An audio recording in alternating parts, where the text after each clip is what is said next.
Hi friends, today we're making a sweet dessert from highly nutritious red beans. Bubur Kacang Merah, literally red bean porridge or red bean pudding, is a traditional sweet treat that is served after meals. This Malaysian favorite dessert is often found in restaurants and hotels, where it is served as a delicious dessert.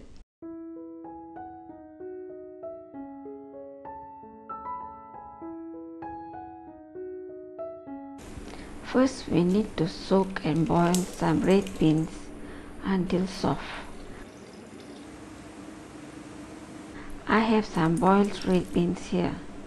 You may also use canned red beans for convenience.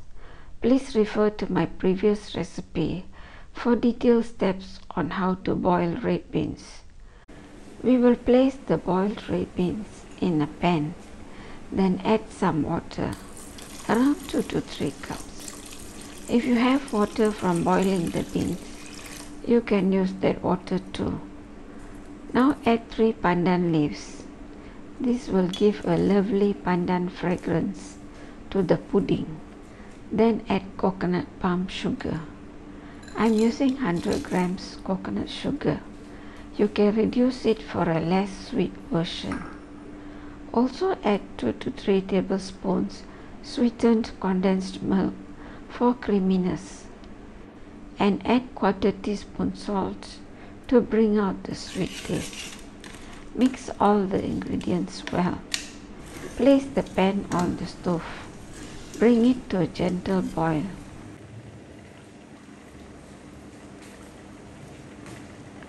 Now add 3 tablespoons sago.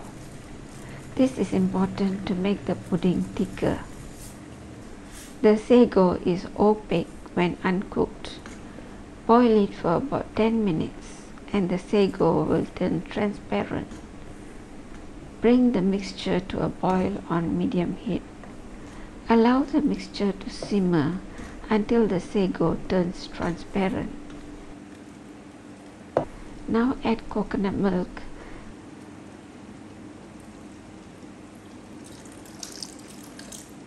And add more water if the mixture is too thick.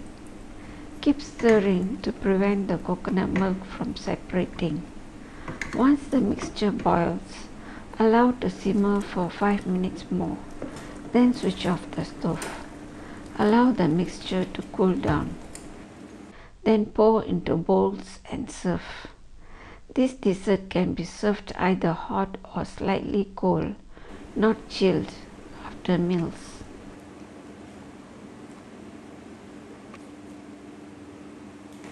Let's taste the Bubur Kacang Merah. It's delightfully sweet with a tinge of creaminess from the coconut milk. And the red beans are already well cooked and add to the taste. I hope you will try this easy recipe. Please like, share and subscribe for more easy recipes. Until next time, happy cooking!